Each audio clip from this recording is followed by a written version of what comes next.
Welcome to Week 3 of Steeler Weekly. I'm your host, Brian Schmidt. Alongside me, former Steeler wide receiver, Dwight Stone. Dwight, how you doing today? Good evening, sir. How are you doing? Great day. I am doing great. You know, great feeling to be 2-0. 2-0. Got that big win against Cincinnati.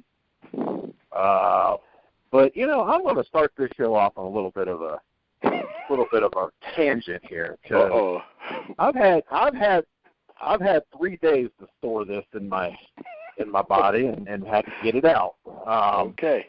And I'll start this, and we're gonna start with the officiating in the NFL, and then we're gonna segue that into a certain group of Cincinnati Bengals fans, and it's not all Bengals fans, but It's that certain group. So the first thing is this. The NFL is a multi-billion-dollar corporation. Why is it that they can only employ part-time officials?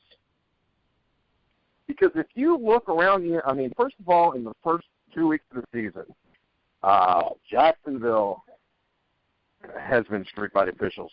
Cleveland, certainly Cincinnati, got no favorable calls.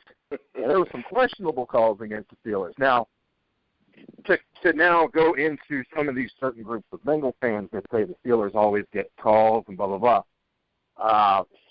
You and I could probably sit here and go back. I can recall, Baltimore Ravens games where Big Ben is getting hit late. You can take pictures of holding calls. You can, questionable calls, and didn't go to Steelers' way. This is an NFL problem, not because the Roonies are in big with the NFL, so therefore they get favorable calls, not because the Roonies are apparently now part of the mafia. Now, I'm not making this up, folks. This is stuff I've heard all week. The Roonies are part of the mafia, so therefore, they get favorable calls. It's like Kraft in New England. When you were in the NFL, was officiating this bad? To be honest with you, I can say probably not, because back then when you made a call, the call was a call. Now everybody wants things reviewed. Everybody wants, there's a ticket and tag. Back then it was football. You get hit in the mouth, the official didn't see it, you move on. You get held, they say it's your own fault to get holding. That's what Coach Stone used to say. If he's holding you, it's your own fault. Don't complain to the referee, because he ain't going to see it. So back in the day, no, it was not. It just, Major League Baseball, the umpires at the Major League level, and even at the higher AAA level, they are full-time Major League Baseball employees. Yes. Why has the NFL not gone to this? Why is it still officials are part? These guys have other jobs, bankers, lawyers. Yes. These guys. As we were talking about before we came in, these, and you said it great. These guys, you could have a lawyer that's a referee, and he's got something big coming up this week, and that's on his mind out on this game. Why has the NFL not gone to full-time officiating? That's a great question. That's one of those things when you have all the owners together, we have an owners meeting, and that's one of the questions that surprised them. Roger Goodell's, I guess, he's part of them. But someone should ask them, really, and truly, it's not going to hurt them. That's not even it's not even a conversation how much money they'll pay them, because it won't even dent anything that they're making. And for them not to have them full-time, I am surprised that they're not full-time. I am as well. I'm amazed that when you look at the NFL experience, I'm talking the game day experience. I've been thinking the last 2 or 3 games. What's more important, the players or the coaches or the officials for the game? Because kind of have to have them.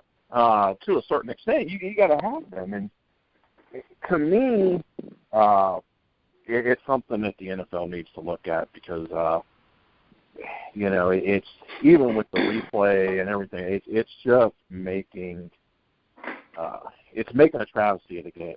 There are just times where as fans, and believe me, Steelers fans know it. It will happen. It happens every year. There's going to be a game where we're looking back on these officials. And we just so happened in this game, and it was more on the Cincinnati side than it, which now leads me to my second part of this. There's a certain group of Bengals fans that have come out of the woodwork in the last 3 or 4 years that absolutely makes me crazy. I see it on my Facebook. I hear it, especially when I lived in Ohio. First of all, there are great Bengals fans. I'm friends with a lot of people that are Bengals fans. Great respect. But there's that group that every time they play the Steelers and they lose to the Steelers, you would think, as I said this week, I've heard everything, well, because the Rooneys are any good with the NFL. The NFL is fixing the games for Steelers. The Rooneys are, in with the mafia, so the games are fixed for Steelers. When the Steelers a few years ago went 8-8, boy, somebody must have messed up that day. I guess a lot of bodies are missing somebody missing. Yeah, something's not right. And these Bengals fans, again, it's a certain group. The Steelers win. The things that come out of their mouth are just like, where are you from? I mean, first of all, and as we get into this game, the one call, the touchdown, a knee is equal 2 feet. Officials missed that call. Why didn't your head coach challenge it? There you go. He has the flag in his pocket. Or in his sock. Why didn't he challenge it? The holding calls. And there was even a radio personality in Cincinnati that had all these vines of all these holdings. Yes, you could call holding on every play. Were these holdings bad holdings? Absolutely. But you know what? I've been coaching for a lot of years, and there are a lot of games where, quite frankly, I've got defensive linemen that are getting mugged. It ain't called. You got to figure it out. It's just amazing to me. And my final word to these fans is this: look, you complain about Steeler fans because we talk about our history, we talk about the Super Bowls, we talk about the winning. And you get upset about that. You know what? I'd rather have a history to be able to talk about that stuff than to have your history. Which is not very good. No. The last 3 or 4 years, we've allowed you to come sit in the room with us, but yes, you're sitting at the kiddie table. When you win a Super Bowl, we'll allow you to come to the big boy table, and we probably won't let you drink anything because you're still too young. But we'll allow you to come to the table. But until then, and again, it's just that certain group. You all may need to change teams because being fans of the Cincinnati Bengals is not good for your health. It's not good for your health. Come on, come on over to our side where look, we have fun here in Steeler Nation. We enjoy ourselves. We win, and we don't take. When we lose a game, we don't. You don't see the amount of Steeler fans ready to hang Tomlin and fire Ben and do all these things. You don't see that. Relax. Just relax and enjoy football. So with that, let's talk about this game. 24-16 win. A little bit of an ugly game. Yes. A little bit of an ugly game.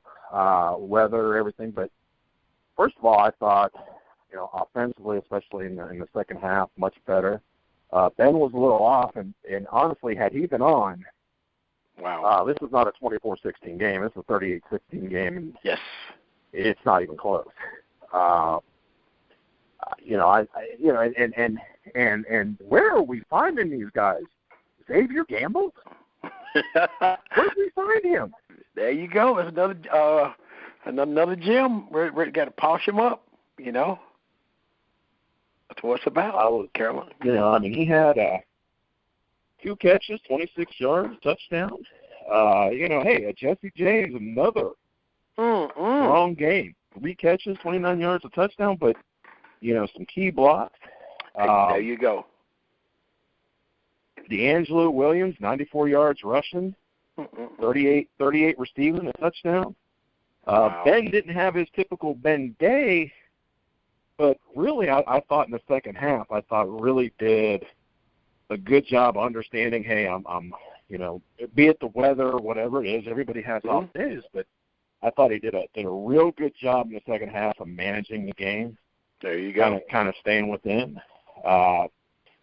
Defensively, I thought played outstanding. I mean, again, we've gone from Blitzburg to Zoneburg. I thought a great job. Andy Dalton was 31 of 54, 366, but he constantly had to throw underneath. Exactly. Talk a little bit about, from your analysis of the game, because I was really, not only offensively, as I said, second half, but defensively, I mean, really an outstanding job. They didn't try to run the football, and quite honestly, when they did, there was nothing there. I mean, you hit it right on the head. The score did not show how well the Steelers played. I mean, because a couple of plays here and there. Because when I predicted the score 24-13 last week, I wasn't expecting it to rain. So if anybody said, man, how do you know that? I just totally guessed at the score. And the thing that if Big Ben had been on point like he normally is majority of the time, like you said, the score easily could have been 38. And they pretty much Brown. I mean, if everybody knows saying that, he didn't have a good game, you're going to have those days in which, everybody going to put their attention on Brown, trying to shut him down. That's where the gems come up. I mean, Jesse James, I'm telling y'all, this young man is something to keep an eye on. I mean, not only his pass catching, but his blocking. D'Angelo are getting those yardage, not because Jesse James sitting around. Jesse James is blocking, and the lineman is blocking. And you look at now, they got the receivers with Brown being shut down. If you can still score and do this well without Brown having an own game and Big Ben not having an own game, and then you don't really have Bell and you don't have Wheaton in yet. He's coming this week. I tell you, it is scary because the NFL ranked the Steeler team number 1 for its ranking, for its offense and defense. The defense, I tell you, James Harris, I tell you, boy, that man right there, like I said, that's the kind of guy you take in a saloon with you. Back in the Western days, that song, what's that movie come out, Magnificent Seven? He should have been in there. Oh, yeah. He should have been a part of that right there because this man right here makes everybody elevate how they want to play. The corners did good. I'm making like Green. What? You didn't hear his name too much making big plays because, you look at the guys who they want to go to. He's their guy. He's a guy that, everything else is going bad. That's who Dalton want to go to. But, I mean, his game was not really spectacular at all. And I mean, the defense, the offense, and the kicking game, didn't give him a big play up, which was great. Well, the one thing that jumped out at me was Andy Dalton threw 54 passes. 54. KJ Green only had 2 catches. So out of 54 passes, 31 completions, KJ Green had 2 of them. 2. That's getting it done. And, I mean, you can talk about, Gay and, Cockrell, those guys. I mean, I thought, again, the secondary I thought played outstanding. Yes, I thought they did a great job with, again, we've changed from a Blitzburg kind of a defense to a Zoneburg, and you're seeing, I really thought after the first week, I really wanted to see what, coming into the second week, okay, how is this going to mesh? And I mean, just a great job. And what I was impressed with is the amount of 3rd and 7, 3rd and 8s that they were giving up the 5-yard catch. Yes. And it was being tackled for a 5-yard catch. Yes. You're right. You're spot on. real impressed with that. You know, when we look at this, you know, 24-16 game, talk a little bit about D'Angelo Williams. You know, 32 carries. I mean, he you know, here's a guy that was a workhorse in this game. He never had a carry over 11 yards. I think his long was 11 yards for the game, but 32 carries, 94 yards. He also had 4 catches for 38 yards, but he became a workhorse. And you know, and I thought again in the second half, part of the taking the game and really managing it was putting the ball in his hands, and I thought he delivered. Oh, I mean, D'Angelo, I mean, like I said, down here, I'm in Charlotte. I got to see D'Angelo start up his career down here.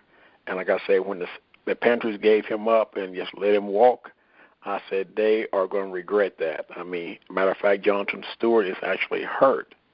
And normally, you know, D'Angelo will be here. But I kept, because I told you last week, I told Todd Haley, I said, Todd, I'm telling you now, I don't care what you read about or what you heard about D'Angelo.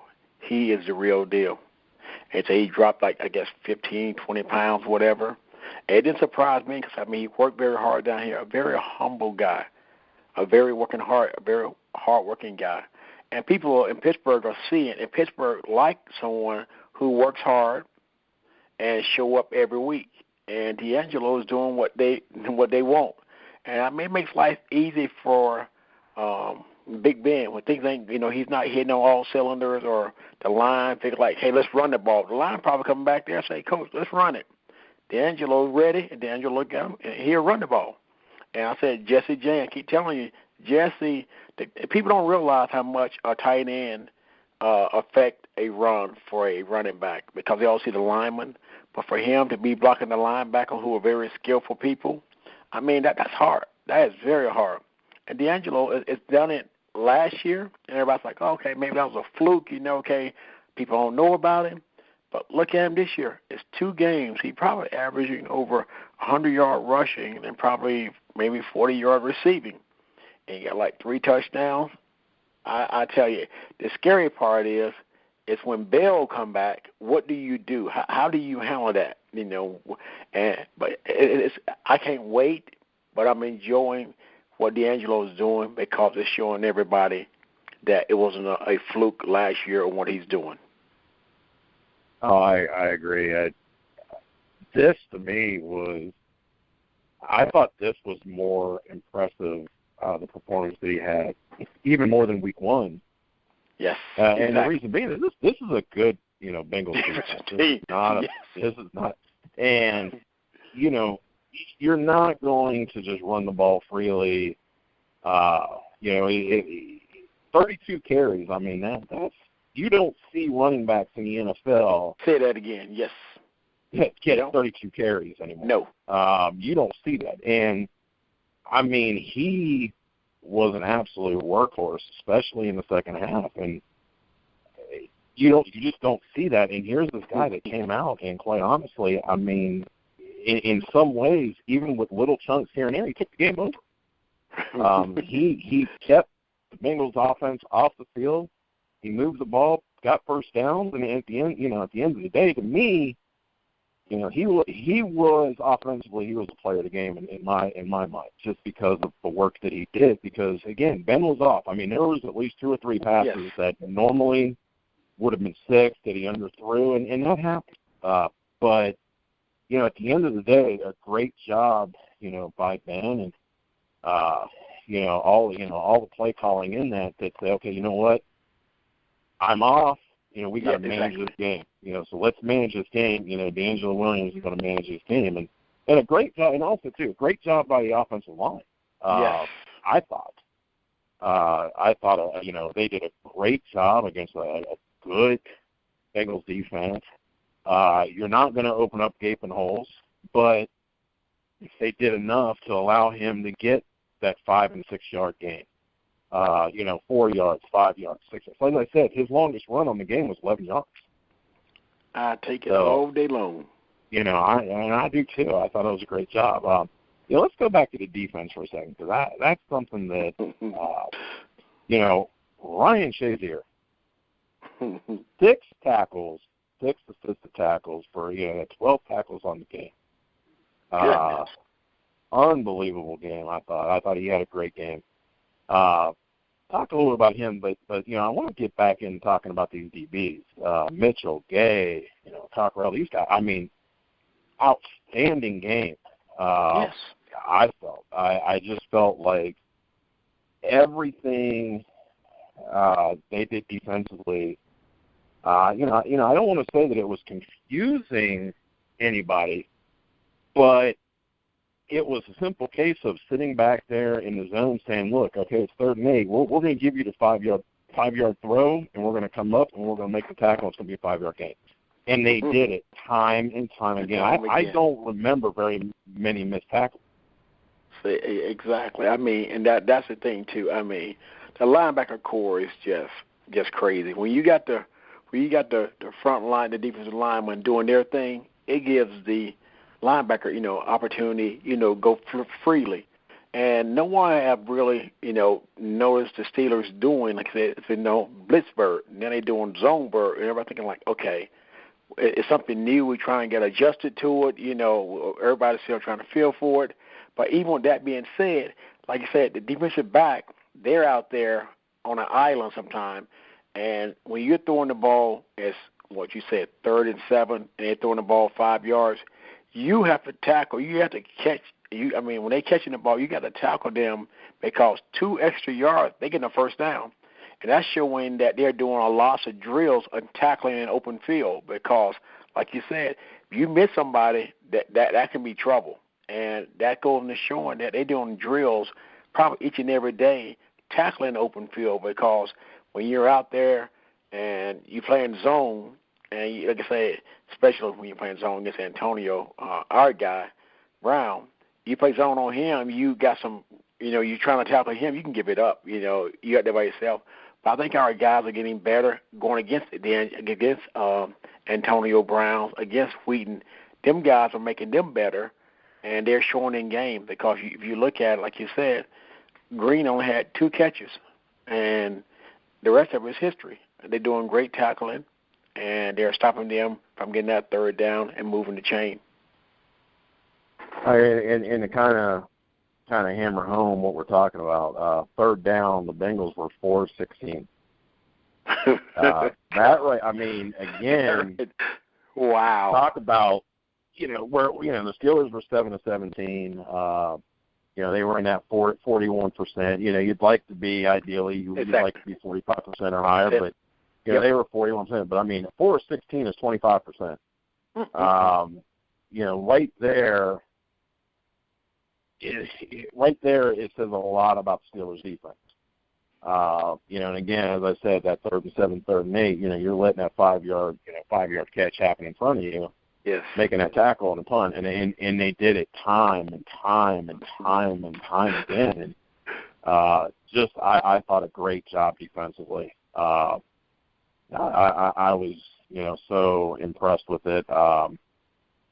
Special teams I thought played well. I thought especially from a punt standpoint, I thought punting-wise, outstanding game. Barry did a great job. I mean, he was 42.3. 5 of his 8 punts, 5 were inside the point. Yes. That's a win. When you compare Hubert, punter for Cincinnati, had 9 punts for 40.2 yards. Only 3 of those punts went inside the 20. And that's a win. When you're coming out on offense, first down, and it's inside the 10, inside the 12. Talk about how that changes your mindset as a receiver, as an offense, when you come out that situation. I mean, because you only have select plays, that you can use back there. I mean, you come out, you have a set number of plays because the first thing you don't want to do is turn the ball over because you already know it's going to give them a short field. And you're thinking like, oh, boy, here we go. We got at least get out to the 30, at least to the 40, at least a couple of first downs, to get a good punting. if you come out there and you see it over and over again, mentally, I mean, being human, you're like, you got to be kidding me again. And you know they're going to run the ball, and you know you only got select plays. You're not going to try, to go deep because, like I said, one interception or 3 and out, you're in trouble. So it is mentally draining to come out there and see that because you're saying, oh, here we go again. We got to go at least 88 yards, to get started for any kind of score for a touchdown. So it is mentally, it wears you down. So 2-0, and now we play the 2-0 Philadelphia Eagles, the Battle of Pennsylvania. This has always been a big deal in the preseason. It's been a while since it's happened in the regular season. So, let's talk about this Eagles team. 2-0. Carson Wentz. Here's a quarterback, young quarterback, playing his second NFL game, and this young man has been impressive. 6'5", 237 out of North Dakota State. He's even starting to get comparisons to Big Ben. Talk a little bit about him. Yes, they are. They're calling this guy the young Big Ben. I guess they call him Little Ben pretty soon. But, yeah, this young man is starting 2-0 as a rookie. And they done traded Sam Bradford, and they bring this rookie in. They're thinking, like, this is really the guy we're going to go with. He's been impressive. You look at it, he has completed 61% of his passes, no turnovers, as a rookie. And that in itself is impressive to me.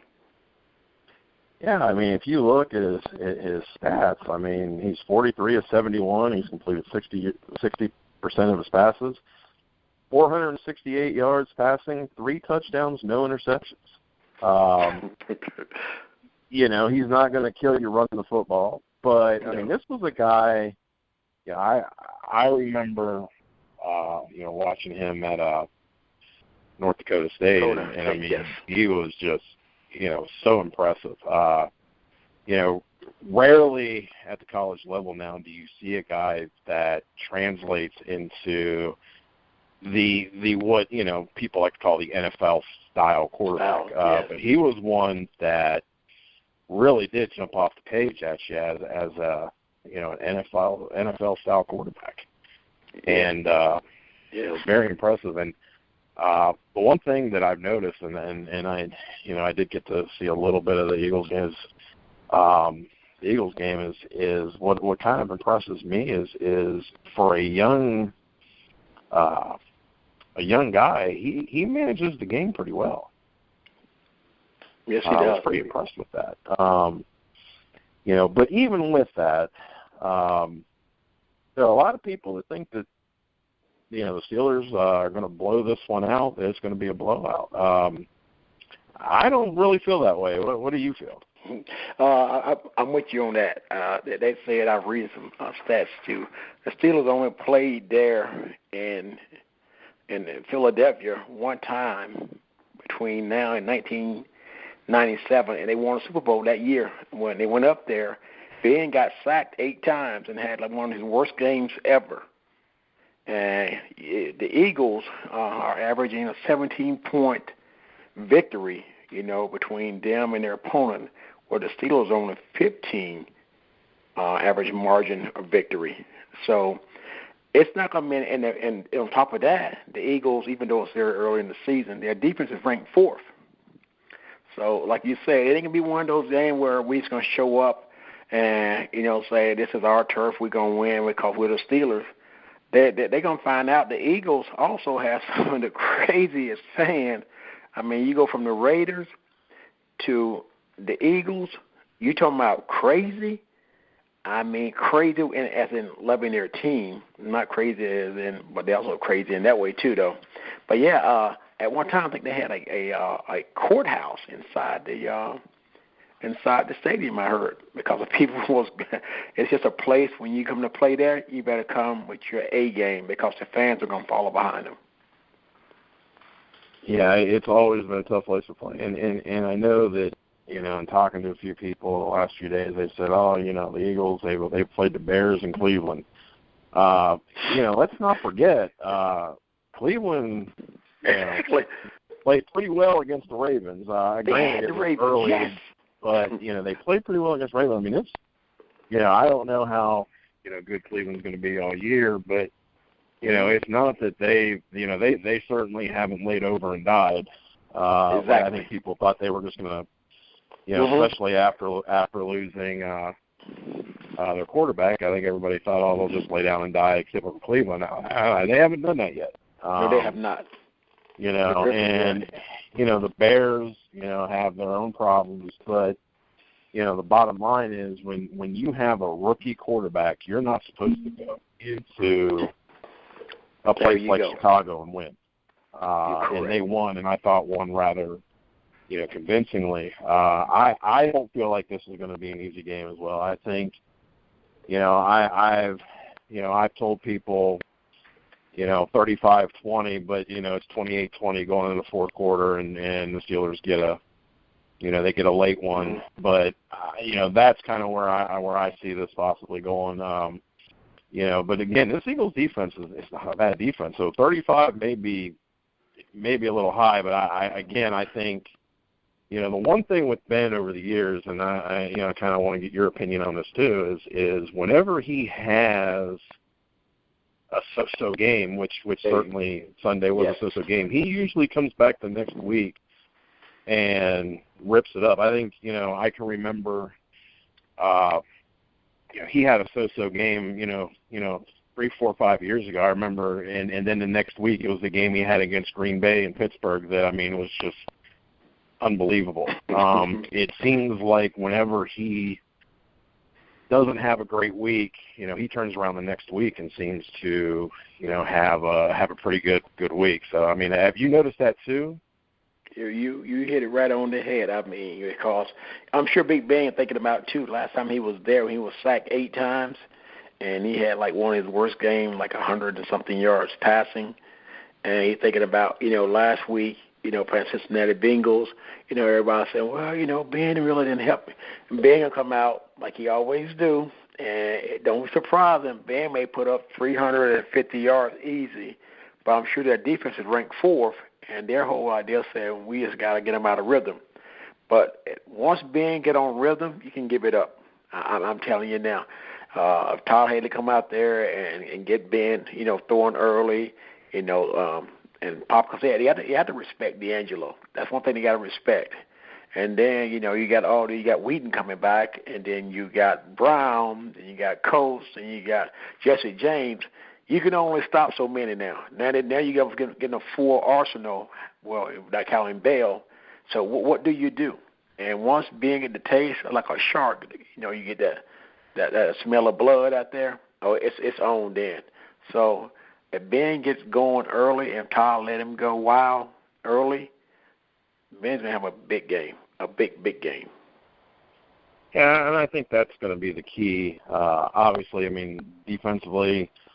Continue doing what we're doing. I always was a big Blitzburgh fan. I always loved the zone blitz and all that. But I like I think it fits what we've got. I think, the one thing that I've seen in the first 2 games is I've seen these quarterbacks. They're frustrated because they so desperately they want to get down the field. They can't, so they throw that. They throw that short, 4 or 5 yard pass, thinking, well, hey, I'll dump it off, get some yards, and that's a 5 yard pass, and the guy's getting close to 5 yards, and you're going, well, shoot, that's kind of what I've seen, and I think defensively, continue to do those things. I think against this Philadelphia team that's going, that they're not. This isn't an offense a Philadelphia offense that's going to, blow the tires off anything. But at the same time, they've been a good, efficient offense. I think they've done a great job with Wentz. They've done a great job of managing the game and not putting him in bad positions. So defensively, I think, again, continue to play your game and make him have to beat you. But I think offensively, as you said, I mean, let Ben get hot, and now you have to start figuring out, well, what weapons do you want to take away, because you can't take away everything. Exactly. And I think that's going to be a real key. My hope is that the long ball that Ben was missing last week, I'd like to see that come back. Yes. I think some of that was weather related. Certainly he was throwing, he was underthrowing some. I think we'll see that come back. Obviously, and you touched on it earlier. Brown didn't have his best game. The one drop was very un-Brown-like, wide open to drop that. But when you look at that, you saw he's turning his head, getting ready to run before he's ready to run. Yes. I'm very interested to see how he comes back from that, because let's be honest, he hasn't exactly. I don't remember the last bad game that he's had. I know, and that's it. Yeah. So now, it's going to be interesting to see how he comes back from that. I was trying this in my memory banks, and I was, and I was even thinking, I might go back and look. I don't remember the last bad game he had. Now, last year there was a couple games when Ben wasn't playing that he didn't have great stats, but it wasn't that he was having a bad game. The ball wasn't being thrown his way. Exactly. This was truly, that drop, I think that drop was definitely something that, it hurt him, because it's not something he does very often. But so you may see an explosion come out of a couple guys. I'm saying. So there's a lot of things with this game. I still, like I said, I believe it's going to be a close game. I don't believe it's going to be a blowout. Mm-hmm. I think that it'll be a 28-20 game, in the fourth quarter. I think the Steelers will tack one on at the end. But, I certainly feel like, this Eagles team is not a bad Eagles team. I think there are a lot of people that are down on saying, oh, this is going to be a blowout and all these things. Mm-hmm. I don't see it. Neither. I don't see. I see a 21-13 game. And one thing I've wondered, being that this guy is a young guy, and he's just in the zone and playing zone all year. You think they throw a little blitz bird on? You got a young quarterback, and they haven't did the Pittsburgh blitz normally. Where they start off with zone, then disguise it and start doing blitzes on him. Being that he's young, they confuse him more. I think you could, but right now, I don't know if that's in the DNA of this defense. I really, there were some times Sunday that I really kept thinking, man, this might be a good time for a blitz, and they'd zone it up, 5-yard gain, tackle, punt. You're like, well, okay. I think that any time. I think that I don't believe that it's in this DNA. It's in this defense DNA. I think they're, they certainly are sold on playing this zone. Really in a lot of ways, we're back to what Tomlin did back in Tampa Bay, and that's it. Playing that zone and make you throw underneath. We're going to tackle. We're going to get you out of your rhythm, and we're done. Yes, it is. Tony Dungy. I remember that, though. I remember the being back there. I remember those. Yes. Yeah. I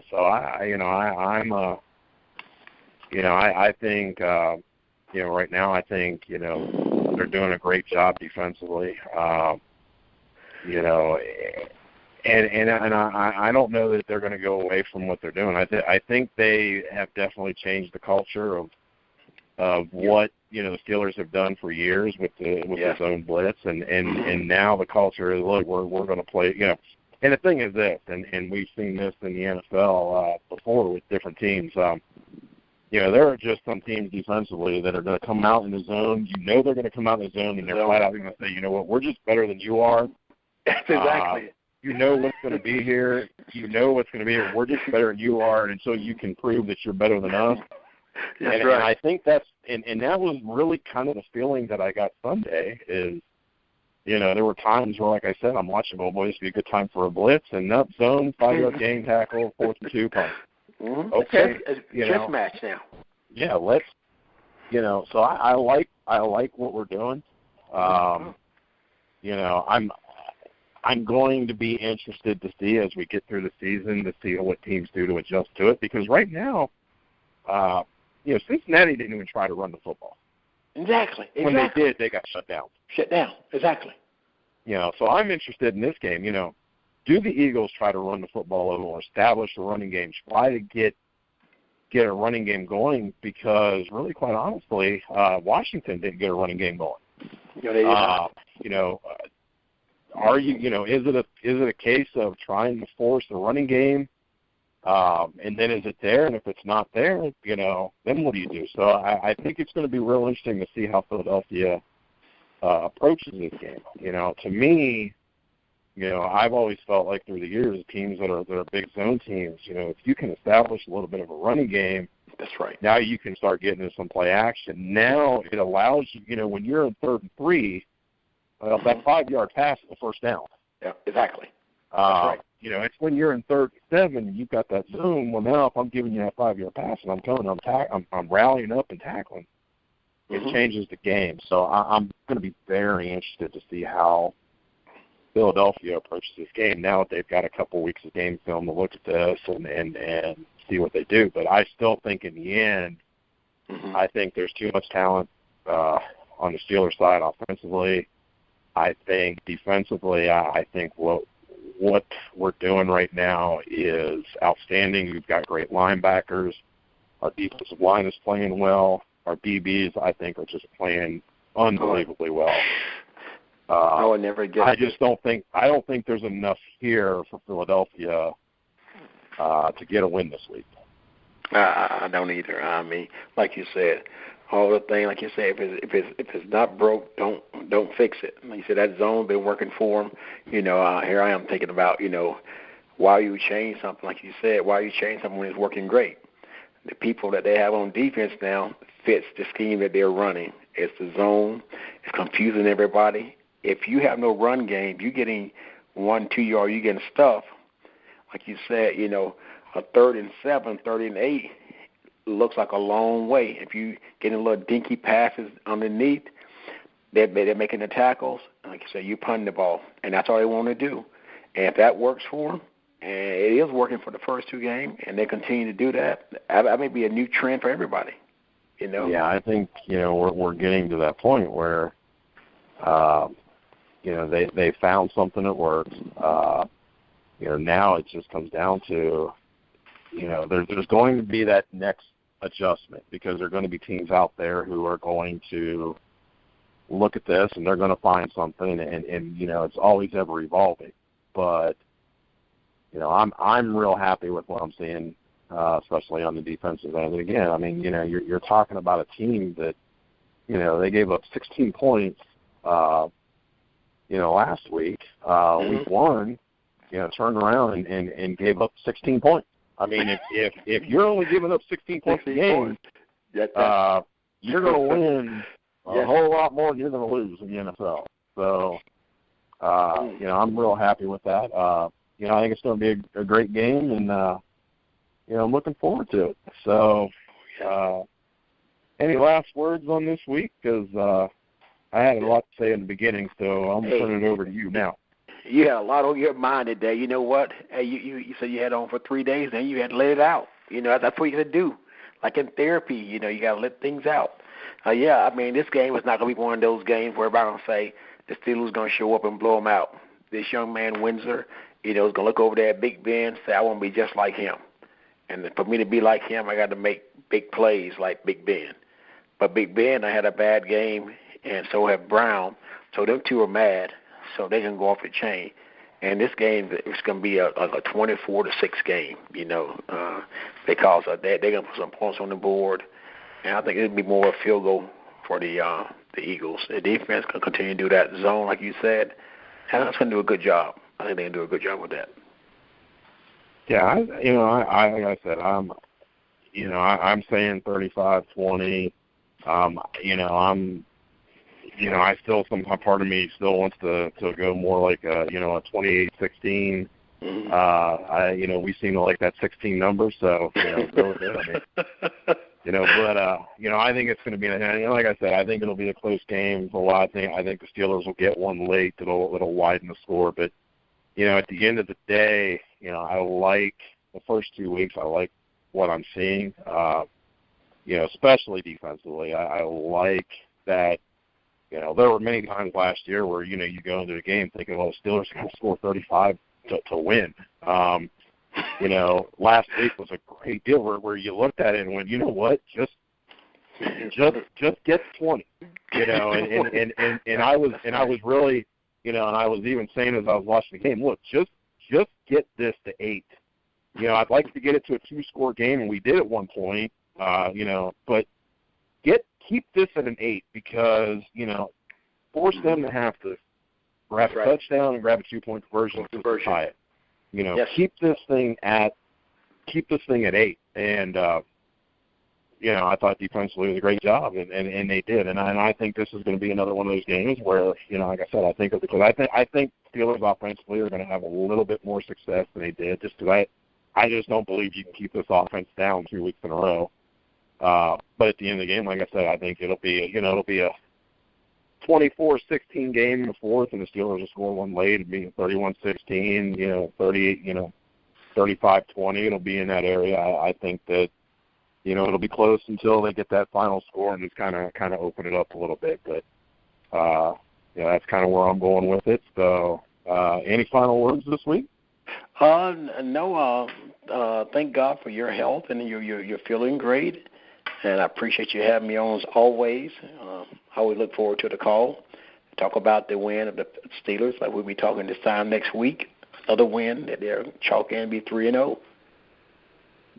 Yeah, I look forward to it too. I always enjoy this time on Wednesday. So with that, I hope everybody enjoys the game this week and listen to our show. And there's a lot of great shows on the Grueling Truth, a lot of great articles.